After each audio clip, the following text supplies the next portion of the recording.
ko yung mga nayahe ko na ulit power. Yan.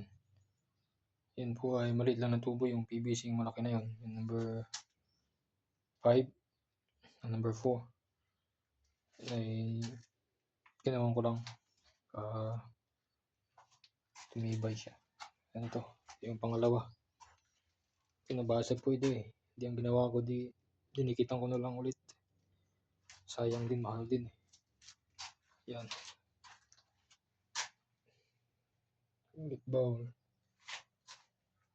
At saka yung shower. Yan, mag-welding ba tayo ng pintuan? Welding ako ng mga biga. Yan o.